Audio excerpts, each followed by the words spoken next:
This show is produced by the Hartman Media Company. For more information and links to all our great podcasts, visit hartmanmedia.com.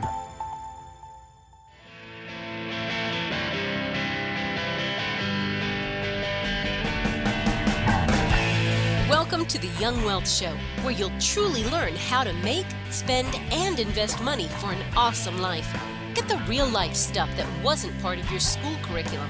Young Wealth gives you innovative new ways of dealing with your finances, as well as the skills and tools you're going to need to survive and be successful out on your own. Let the Young Wealth Show be your GPS to take you from clueless to clued in. Here's your host, Jason Hartman, with Young Wealth. Welcome to, I'm speechless, honestly. For one time, I am almost speechless, not completely, but welcome to witnessing history. This is absolutely astonishing what is happening around the world and in the U.S. There are credible rumors that say we will see the president announce a domestic flight ban where planes in the U.S. flying domestically are grounded, that we will see a quarantine measure of some sort. And the Fed yesterday, Jerome Powell was out with a rate cut basically to zero. Zero. Yes, zero. This shows us that the Federal Reserve is desperate. They have used their ammunition already. And what should have happened for this to play out better than it probably will is they should have raised rates, okay? Raised rates before, raised them gradually so that the economy could absorb them, and then they could lower them now in a crisis situation. And we are most definitely in a crisis situation. The economy of planet Earth is going into hibernation mode. Hibernation, bears, they hibernate in the winter, right? Other animals hibernate as well. And what happens when they hibernate? Their systems go to very low level of activity, just enough activity to keep the organism alive. Very slow heart rate, appetite goes away, and the animal just goes to sleep for a long slumber and then wakes up. And that's what we have. That's what the economy is going into, hibernation mode.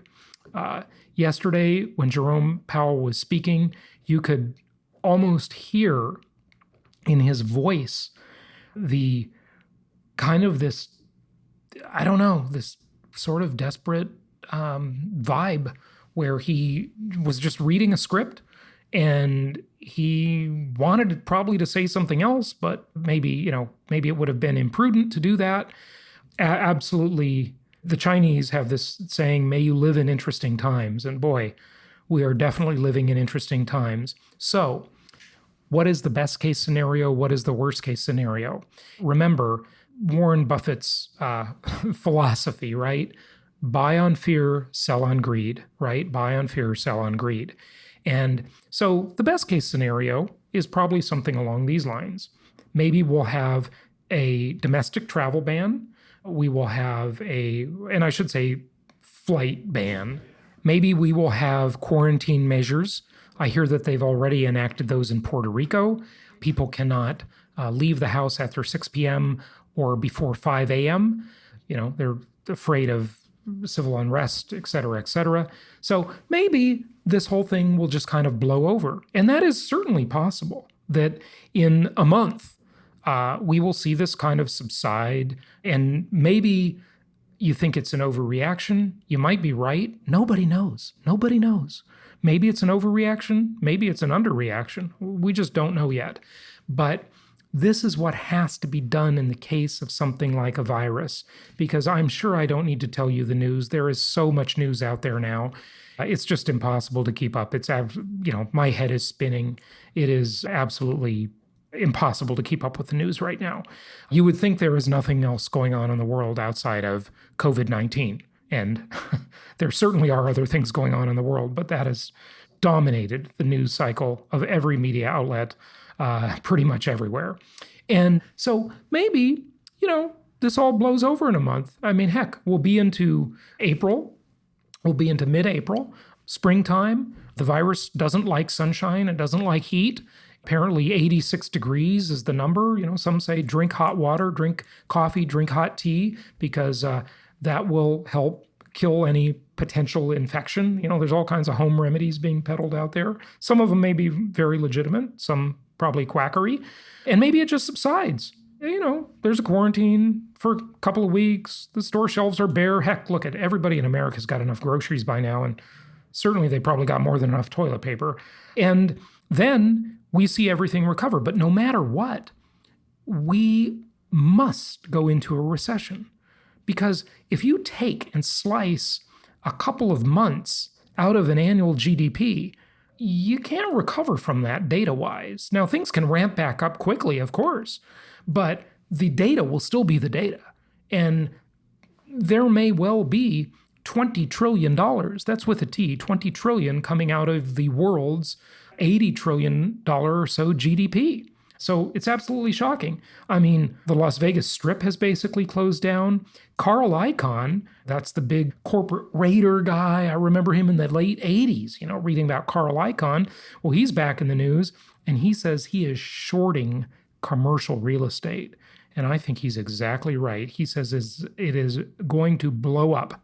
And this goes to show you that our strategy with the home being the center of the universe was the best strategy for investors.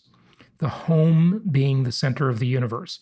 I have always told you for the last 16 years, it's all about housing, housing, housing. Boy, if that could never be more true than it is today. Never more true than it is today.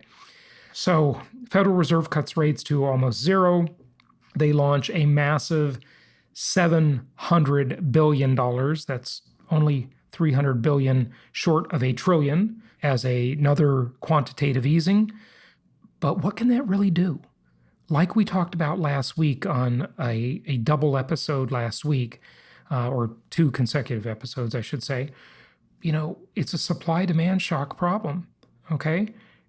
Just easing the money supply can't solve this problem. It can help it, it can soften it, but it cannot solve it alone. And on Wednesday, we are going to have a special episode for you. We recorded last week. It is about the return policy for real estate. So let's go back to that best and worst case scenario. Best case, it all blows over in about a month, and this whole thing calms down. We tame the spread of the virus, and the infection rate declines, the death rate declines, and everybody's back to business. All of the investors who bought properties now are looking like totally courageous rock stars, okay? Because they got these insanely low get paid to borrow interest rates that we have, right? But what's the worst case scenario? Well, sadly, nobody knows. Nobody knows. And I have been morbidly watching apocalyptic movies and documentaries. I watched Contagion. I watched Outbreak. And I watched a fantastic documentary that you all should watch called Virus Empire. Virus Empire. That was really fascinating. We all basically understand the basics about viruses and pandemics, but there are a lot of distinctions that we don't understand.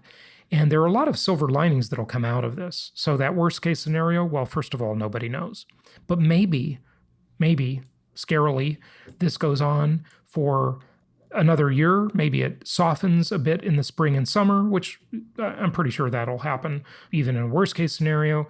But maybe we have millions of fatalities. God forbid. God forbid that happen. So maybe, that's the worst case scenario. This will change the world's habits forever, at least for our lifetimes. There will be a push to work at home. Okay, there will be a push for home-based services. The home will be the center of the universe. And like I said, Wednesday, sorry I'm jumping around here a little bit, folks. I'm only human. I'm frazzled too. This is absolutely nuts what's going on in the world. Italy is canceling mortgage payments, okay? Yep. And they're talking about, could the U.S. do that? What kind of aid could the government give to people in the US. I mean, the layoffs have already begun. Some of your tenants will be laid off, but there will most certainly be a bailout. What does that bailout look like? I'm sure the president and everybody in government that is involved in this has been working on that problem day and night. And the bailout's coming. Remember under George Bush when, Bush basically sent everybody in America like a $600 check, and one of our clients, Christy, by the way, I'm sure you're listening, Christy, hi. You posted on my Facebook that you got a $1,600 check, I think it was. I only got $600. I don't know how you did that. Maybe that was because you're married, or maybe you got a kid, and I don't know, maybe it adds up or something. I'm not sure. But I only got like $600. So that could stimulate the economy. But again, it's a supply-demand problem. So this will not be the complete solution, because remember that the supply-demand curve, okay? There's an inflection point in that supply-demand curve where right now demand for some things is actually quite high. Clorox wipes, hand sanitizer, or groceries, right? Toilet paper, insane, okay? By the way, use a bidet. You'll only use like 10% of the toilet paper you use, and it's much healthier. The Europeans got that one thing right. They got a lot of stuff wrong in Europe, but they got that right. And this, can you believe I just made that recommendation, how to use less toilet paper? Yeah. This is a show that's going to save you money and improve your life. Okay, right there. That's good advice. So that supply-demand curve inflection point that is coming, and we're already seeing some of it, where we see supply shock and demand shock. Remember, China, the workshop of the world, has been basically shut down. Now it's starting, the engines of China are starting again. We're starting to see the pollution rate pick up, which is, sadly, a way to monitor the engine of the economy.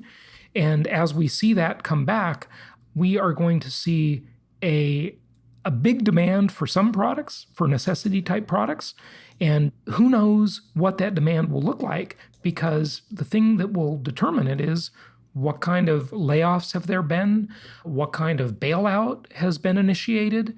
We don't know yet. We just don't know. We know there will be layoffs, but we don't know what the bailout looks like. And the bailout is coming. And guess where it's coming from, folks?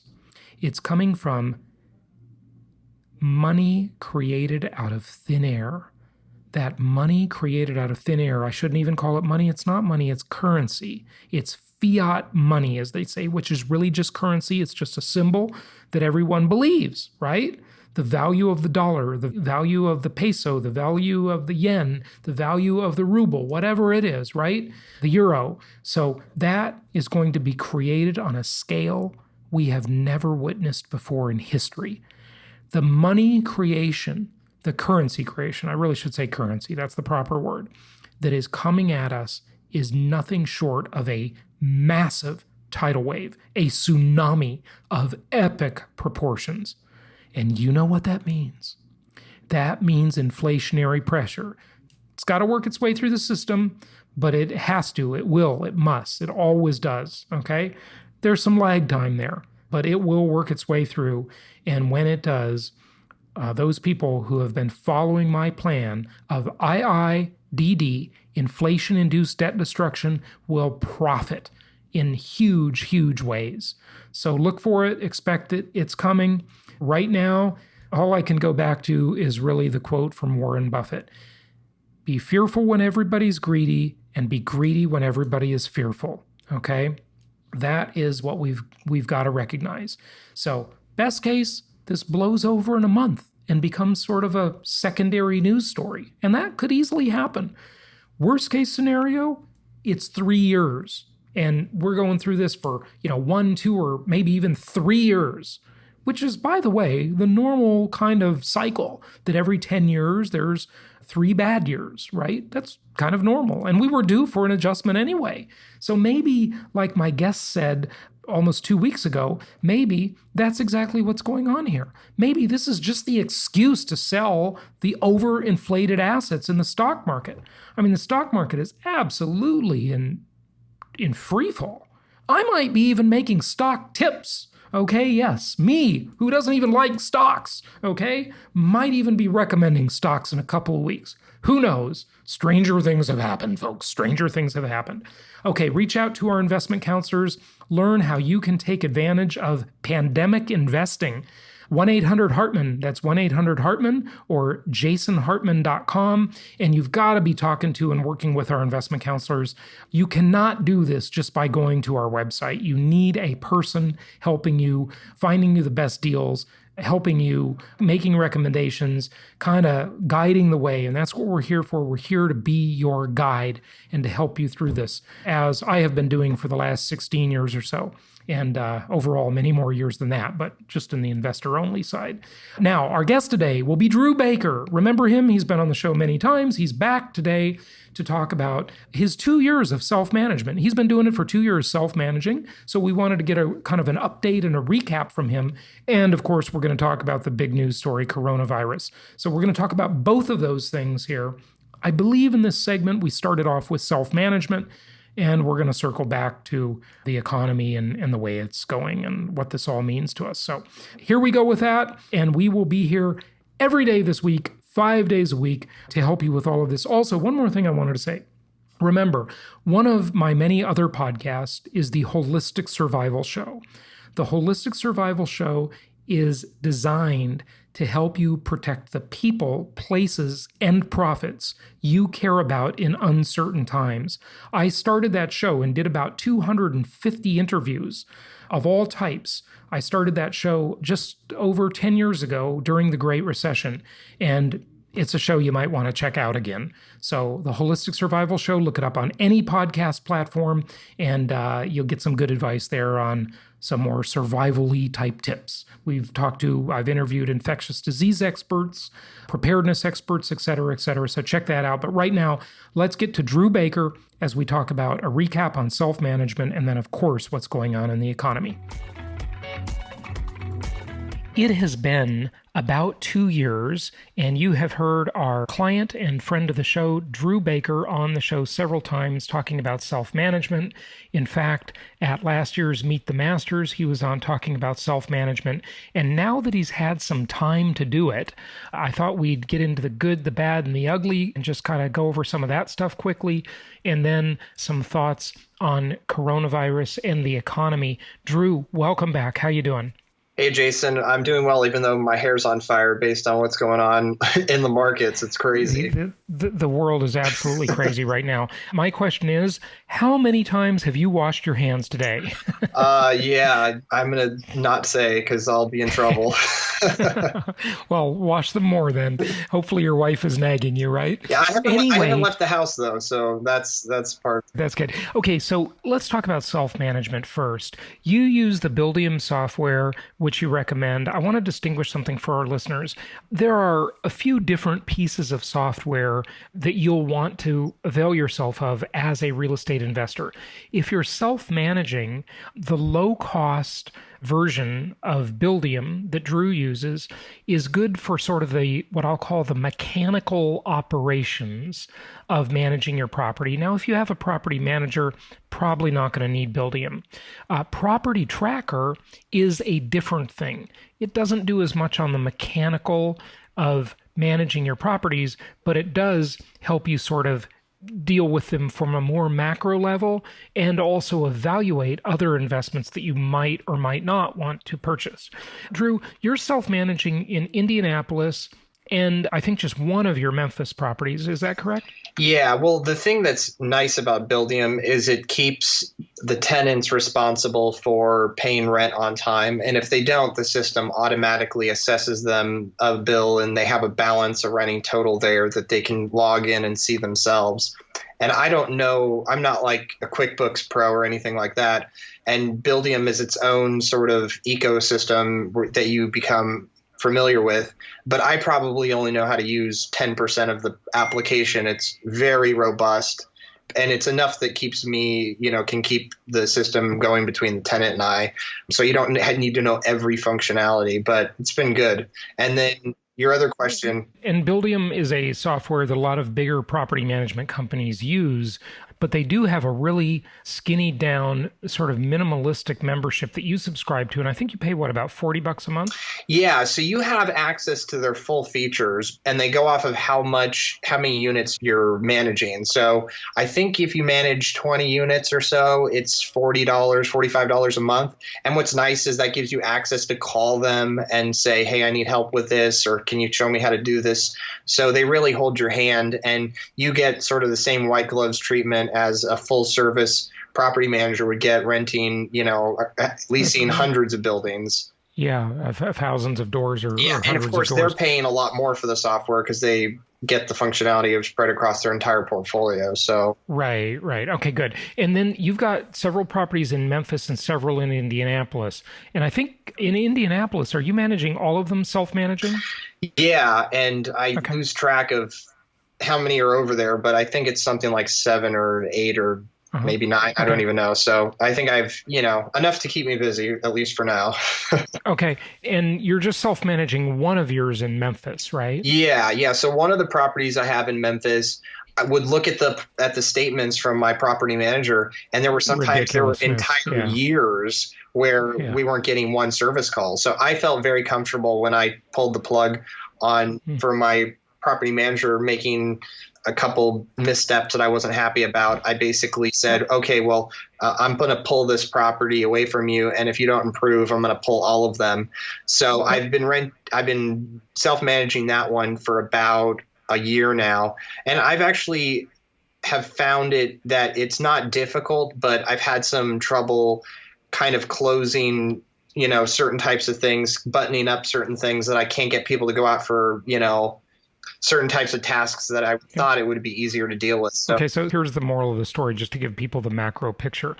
In Indianapolis, where you've got several properties, you've got a better network there of people to help you do your remote self-management, handymen, etc., right? But in Memphis, since you've only got one property self-managed, and that's a newer experience for you, I think you just took that over recently, took it back from the property manager. There, it's more challenging because you don't have that network, and also you're new at it, and you don't have the economy of several properties, right? Yeah, I think that is probably a large part of it. I think the other part, at least maybe this is my bias, is I think that Indianapolis is an easier market to self-manage in than something like a Memphis or one of these other areas that I think has a different set of dynamics. I think you're dealing with a different type of tenant, and I think that's not to be. I think the problem is a lot of people go into these markets where they're buying a house for $50,000 or $100,000. And they're dealing with the type of tenant that's not going to be as compatible with self-management because you don't have boots on the ground. And, I sort of am in the unique position where a lot of those $100,000 homes that I had in Indianapolis, the tenants had already been in place for a couple years. So they kind of had the tires had been kicked, so to speak. And the tenants sort of are there to stay for a while. And, some of these tenants have been there since 2014. So they're good tenants. They're paying on time. Whereas if you're just jumping straight into the fire and you don't really know what's going on, you don't have any context, it can be more challenging for sure. Yeah. Okay. So in other words, the lesson is the better quality tenants in Indianapolis make it easier to self-manage, you think. But I think you also don't have as much experience in Memphis yet, and you've got the weakness of only having the one property there. So you might change your mind about that probably in the future, maybe not. But for right now, you definitely like the self-management when you have the better quality tenants in Indianapolis, right? Yeah. And I'd say it's about half my properties in Indianapolis are sort of the, C plus B, homes, and then the B plus A minus type properties. So, and I'd say in Memphis, it's more like a solid C.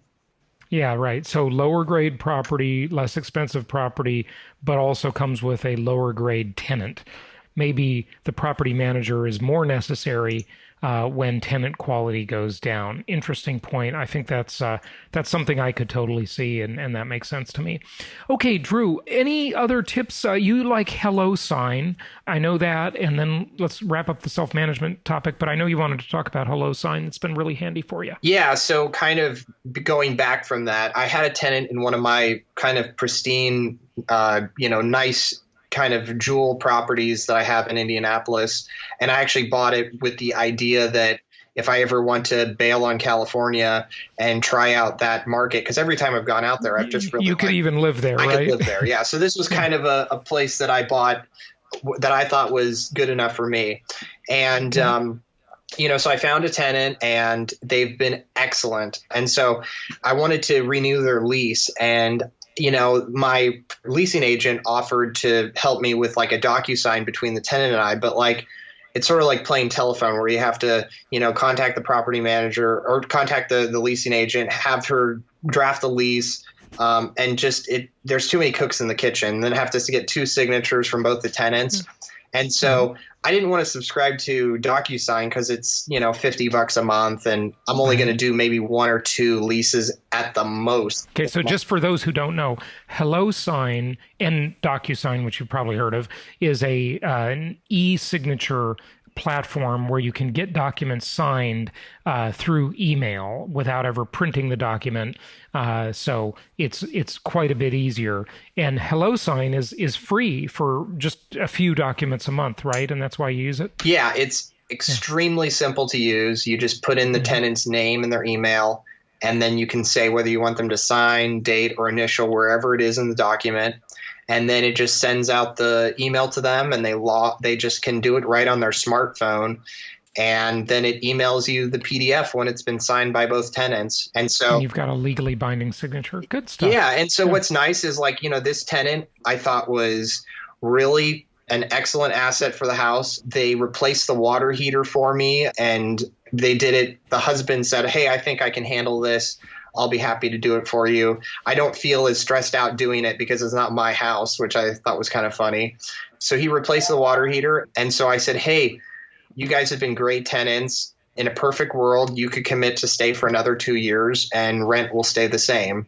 And so I decided not to try to get an extra $20, $25 out of them just because they kind of have that pride of ownership. And to me, it's worth me securing them for another 2 years than trying to squeeze a little bit out of them. And that's the approach I took. But the thing that's so nice about this is I have a sort of a relationship with the tenant where I know them, and my decision to have them stay is one that I'm making, whereas like a property manager, they want them to stay because of the fees that they get. And it's not one that's an informed decision on whether the tenant's good for the house or not. Yeah, no, I definitely think there are many, many benefits to self-management beyond the obvious. Obviously, you're going to save money. That might be $1,500 a year or so on property management fees. But more importantly than that, you're going to have a better managed property most of the time. And Drew, I mean, you really are improving your properties as you go, which we've talked about on prior episodes, so we won't get into it now, just in the interest of time.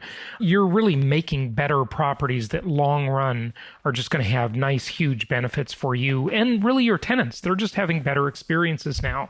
And they have that social pressure of having that personal relationship with the owner.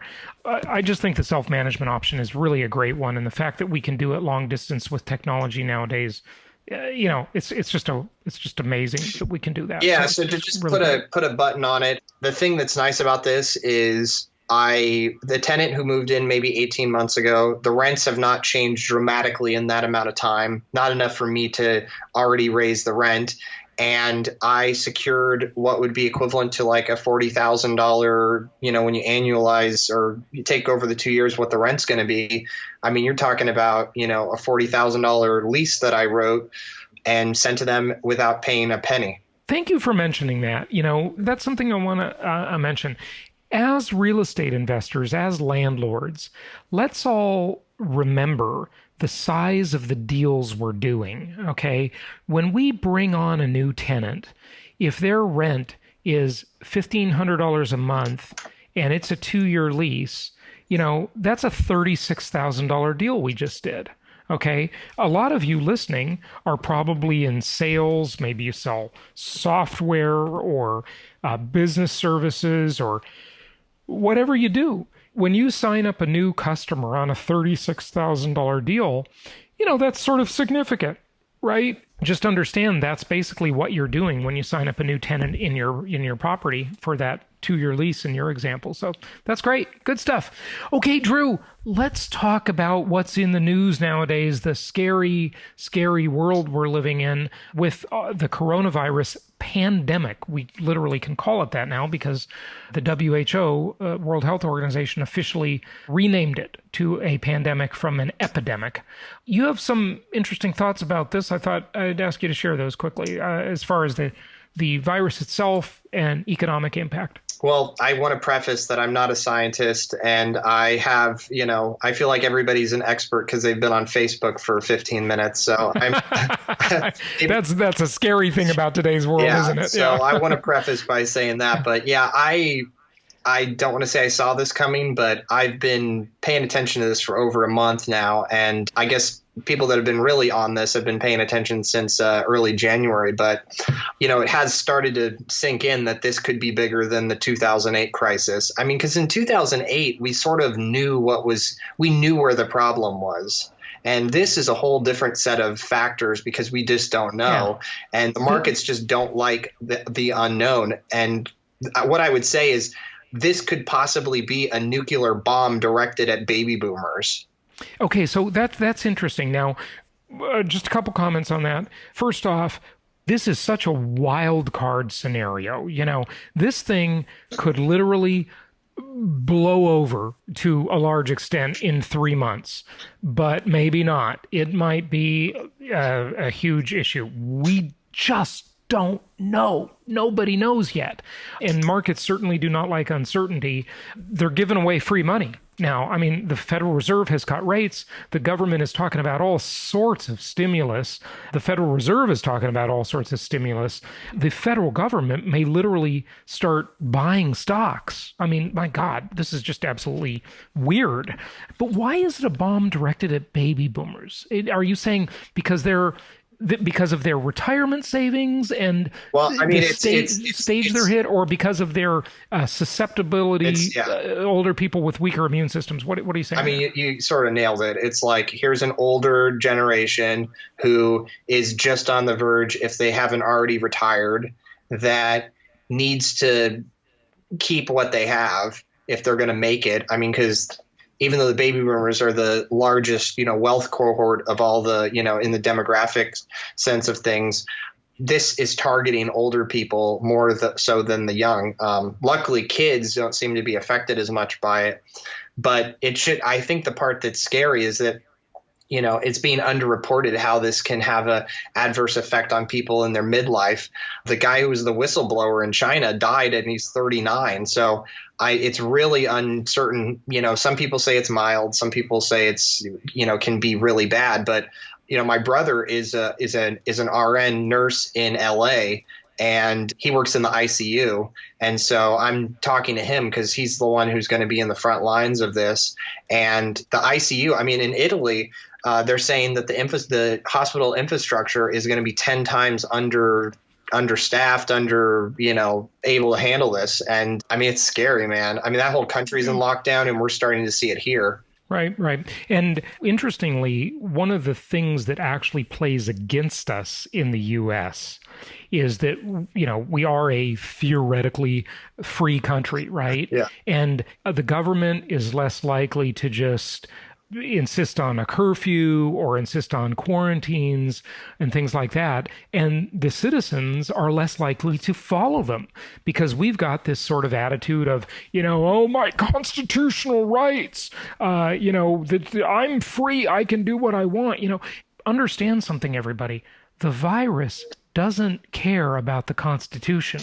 Okay, it is constitutional rights agnostic. And in a country like China, you could argue that, maybe their numbers are false. I mean, the numbers are juiced every government does it, okay? But maybe even more so there. And maybe they reacted poorly initially, but once they got a hold of it, they locked stuff down. And the infection rate has really subsided there. At least that's what they're reporting. But in the U.S., can we do that? Will we do that? Probably not so much. Yeah, it's easy for China, who has a stellar track record on human rights, to tell everyone to, go inside. And if you don't, it's scary. I don't know if you've seen on Twitter, just people wailing, being locked, being welded shut into their apartments, just without any food. And, basically the health minister, administrative staff comes to your door, checks your temperature. If they deem that you have it, they take you with you, lock you in a steel box behind a truck, and you go to a detention center where you're supposed to get better, except those people seem to never be coming back. Yeah. In the detention center where they make you better, you also get some re-education in favor of the Communist Party, right? Well, Drew, that got some interesting stuff you've shared today. Thank you for sharing your self-management experience, and please keep reporting to us on that, and also the thoughts on coronavirus. I think it's really still a big question mark as to how all of this is going to work out, and the intended and the unintended and the unknown consequences of all the players in the economy. So we'll continue to follow it. Thanks for joining us. Okay, thank you so much. Thank you so much for listening. Please be sure to subscribe so that you don't miss any episodes. Be sure to check out the show's specific website and our general website, hartmanmedia.com, for appropriate disclaimers and terms of service. Remember that guest opinions are their own, and if you require specific legal or tax advice or advice in any other specialized area, please consult an appropriate professional. And we also very much appreciate you reviewing the show. Please go to iTunes or Stitcher Radio or whatever platform you're using and write a review for the show. We would very much appreciate that. And be sure to make it official and subscribe so you do not miss any episodes. We look forward to seeing you on the next episode.